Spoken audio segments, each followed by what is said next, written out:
Thanks so much for setting the stage for us. Really appreciate it. To discuss all of this, let's get right to our panel. With us here in the studio, Tammy Ibarogba is a research associate for the Africa program at the Center for International Policy. Also with us, Abdulahi Baro Halaki. He's an Africa security and policy analyst. And joining us from San Diego, California, David Shin, former U.S. ambassador to Ethiopia and Burkina Faso. And from Beijing, Einar Tangen is a current affairs commentator. We want to welcome all of you to the broadcast. Abdulahi, let's start with you. Let's take a look at this continent because it's really fascinating. You look at Japan, it's an aging population, same thing in China and the U.S., but you look at the African continent. Right now, 60% of its population under the age of 25. There's a lot of potential there, also perhaps some problems as well. Give us your sense of how that factors into all of this. Thank you. I think there you have it. It is an incredible potential when you're having, all around the world in major economies, you're having, an aging population that will not contribute to the GDP. But on the African continent, what you have is a very young population. But this young population, if you do not invest in them, investment doesn't just mean, because right now as they are reliant on their parents, so they are a burden. But in the next few years, you need to be able to tap into by creating optimal policy environment for them to be able to produce and to contribute to the continent's development. And that requires a fair level of innovative and judicious government policies, something that we have not seen right now. But what you see if you do not do that is a lot of them going on the streets, unemployment. If you look across the continent, take Kenya, Ethiopia, Nigeria, unemployment numbers are high. There is only so much that you can do. So for you to be able to get a lot out of this demographic dividend, the state need to begin investing in them. Tammy, he's just kind of set the table for us, and yet we heard from Sumitra. Each country has their own issues. I mean, we heard about Kenya, Somalia, you've got Al-Shabaab, you've got the terrorist threat, you've got other issues in these other countries. It's kind of a mixed bag, and yet we're seeing so many countries like Russia, China, the United States, starting to turn their eyes towards the continent. Yeah, for sure. Like the challenges that you just mentioned include corruption, civil society is shrinking a lot.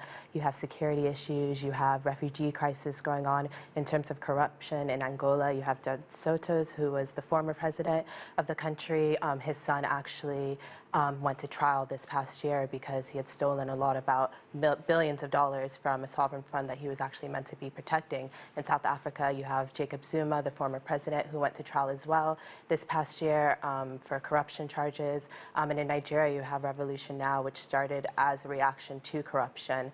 In terms of civil society shrinking, you have Tanzania, where a prominent journalist was arrested. You have Uganda, where an academic was arrested for writing a poem. In Nigeria, you have somebody called Omoyele Sowore, who's the founder of Sahara Reporters. He was jailed for starting peaceful protests. So, in South Sudan, you also have Peter Barr, who was an academic who gave an interview to the foreign press and then was also jailed for that.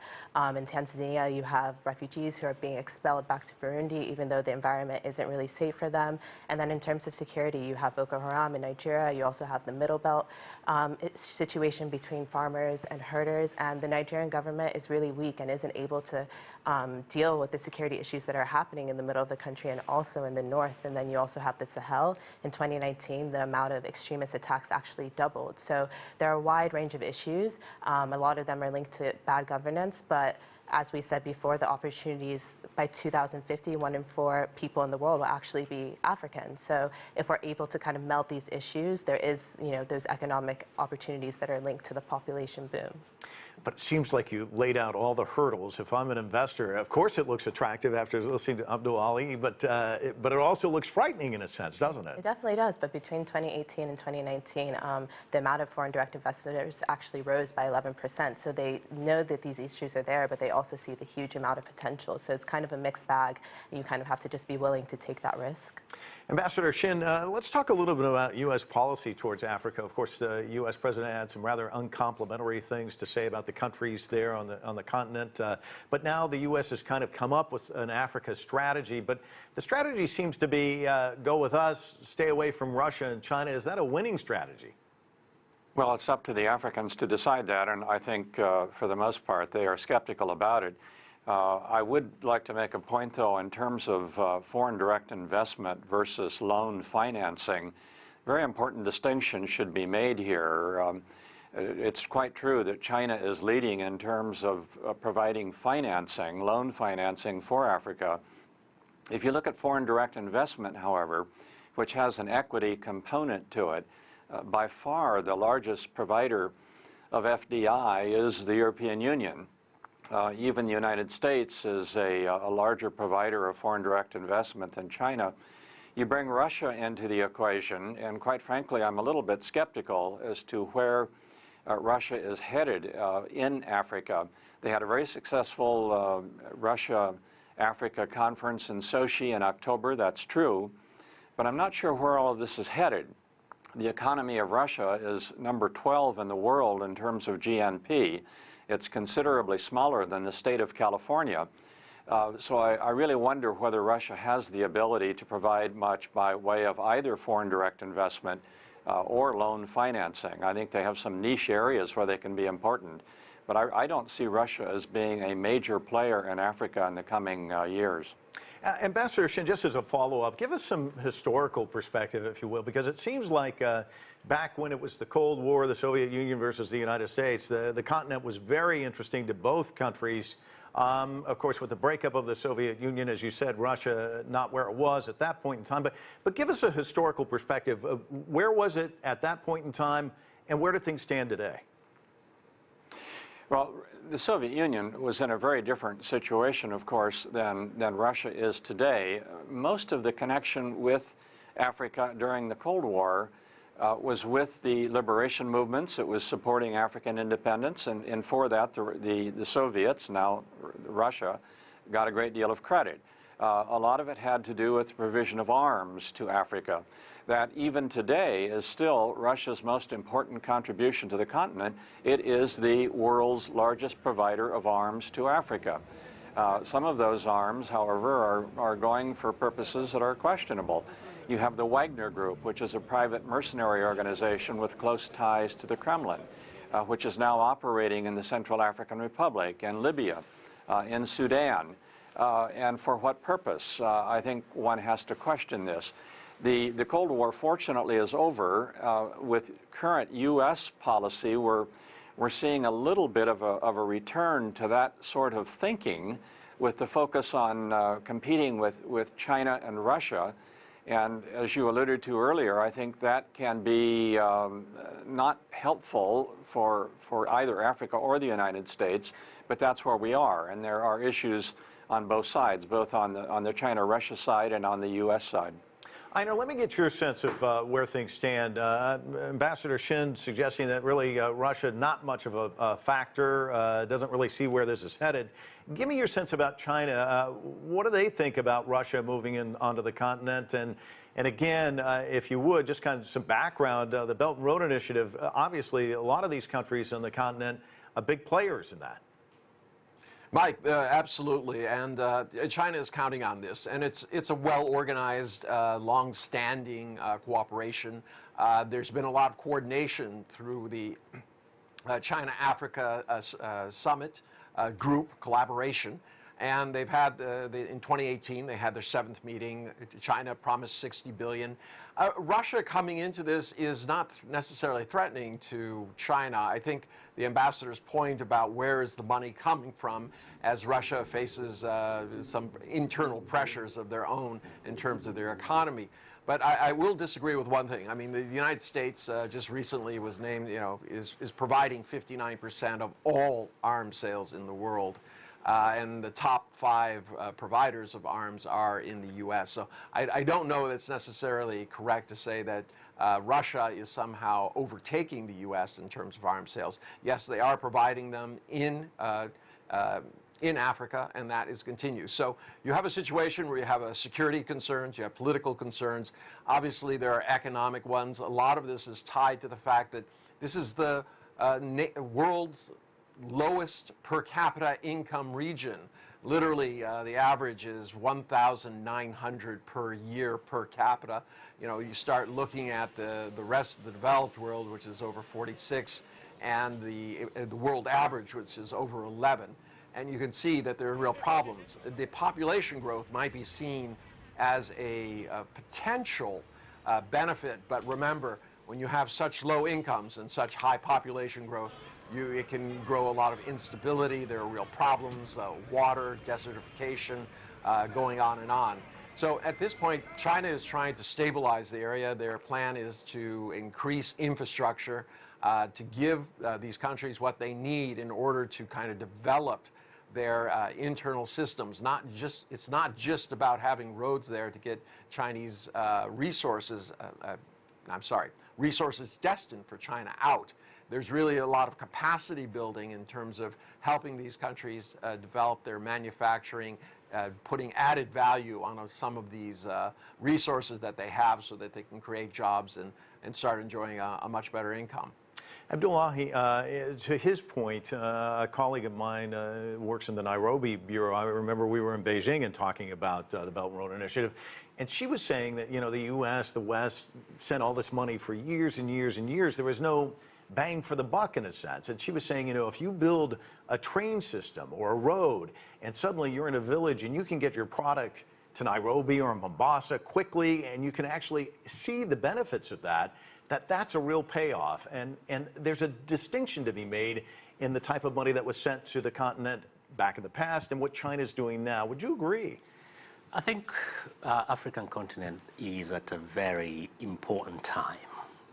Over the last few decades, all that you hear about Africa is war, famine, and disease. You remember the Economist magazine said failed continent. 10 years later it came, it's a hopeful continent. For me, it's not either or. African continent is at a point where the Western countries who have been the traditional partners for decades, and there are questions that need to be asked if those investments have yielded what they were required. But now you have China, you have Russia, you have, the Gulf countries, you have second-tier world powers like India, Turkey. So it's up to African countries. And like we said, it's not a monolithic entity.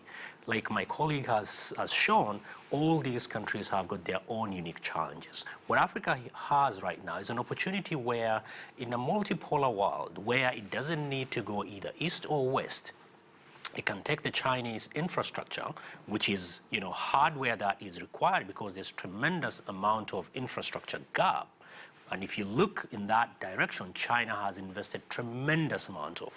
If you look at road, railways, inter-country, trans-country, trans-regional, and these are incredibly important. But at the same time, the software that is required, good governance, astute environmental management, transparency and accountability, all these are critical. So it's not a question of choosing one over the other. So a lot of the time when you hear in the Western press, in the Western media, what you hear is, oh, China is, loading a lot of debt on African countries.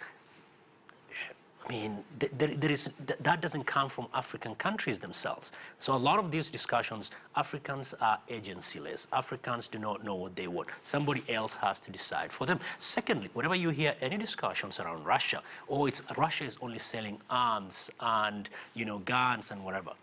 But before China, before Russia, we had all these conflicts. And if you look at the manufacturers of all those arms, they are not necessarily from China or Russia. So for me, I think it's a question of African countries stepping back and saying, who will give us good return that we can use? And for me, it's neither East nor West. It's neither China or, Western countries. It's a question of looking for a model that you can get the best from each in order for the African continent to move forward.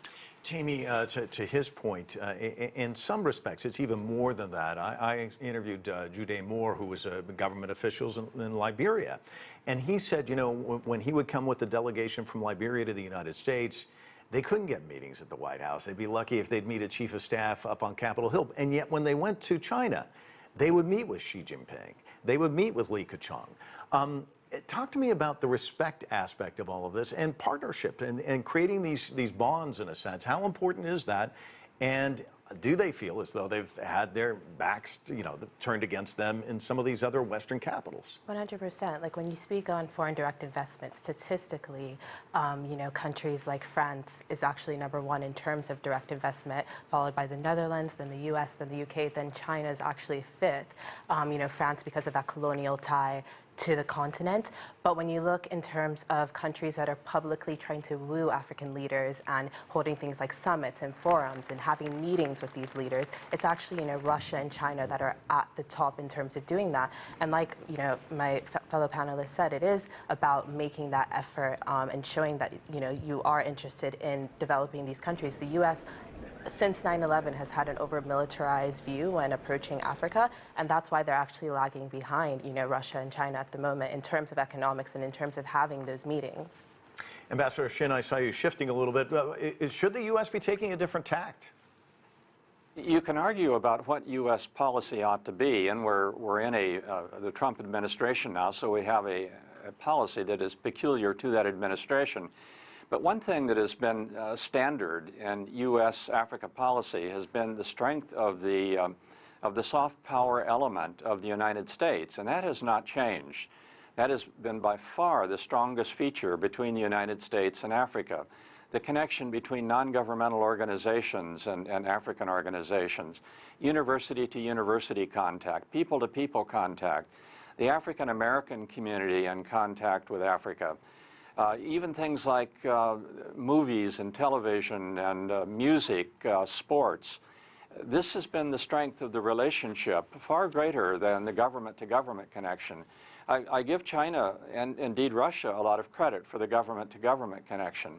In some ways, they are surpassing the United States now.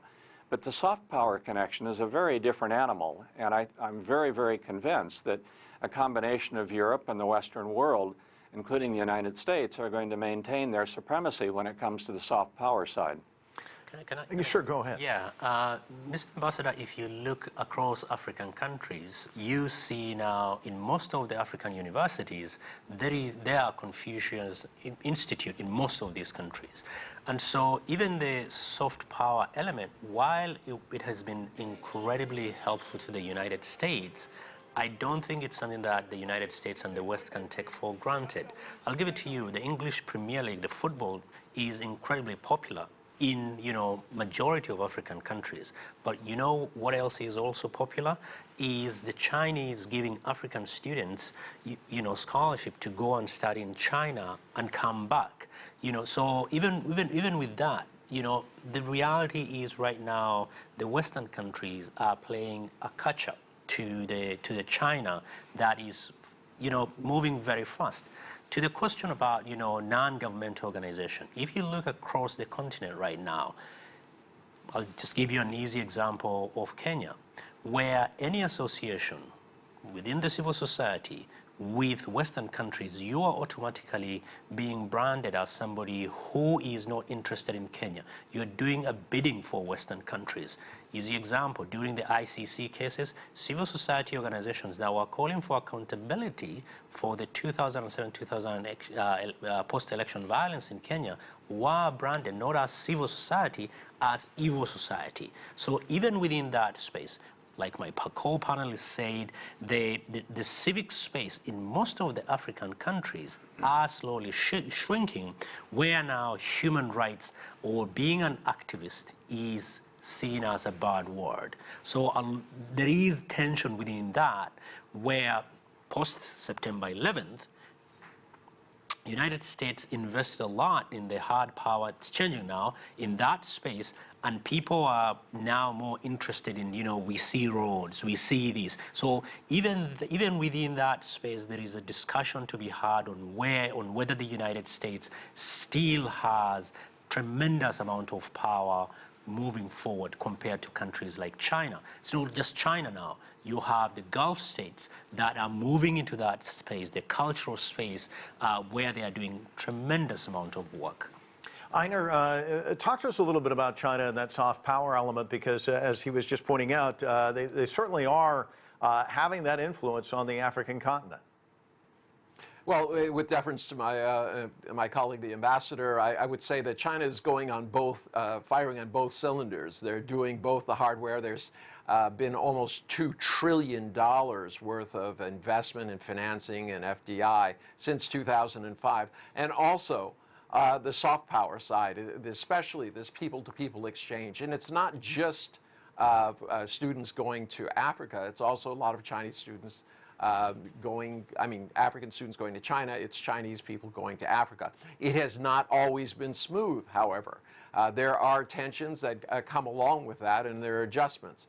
But I would say that China has a full 360-degree kind of approach to Africa, which is sorely lacking the U.S., which is, I think, depending on this soft power things. But I think the two discussions that we've just had from the ambassador and also the other colleague, it kind of lays bare this idea that there's an ideological divide. This idea that human rights and progress is going to be about politics versus, which is the Western view, versus the Eastern view that human rights is going to be more and more about economics, safety, finding enough water, these types of things. And I think these are, in fact, clashing, and that there should be some thought about how you can bring these two views together, not only in Africa, but also between the U.S. and Asia. Tammy, one of the criticisms we heard, and you alluded to this, of course, the debt trap, we've heard that a lot from the West, but one of the things that I've heard from people from the African continent is, yes, China's coming in, they're investing infrastructure, but they're not producing enough jobs for us.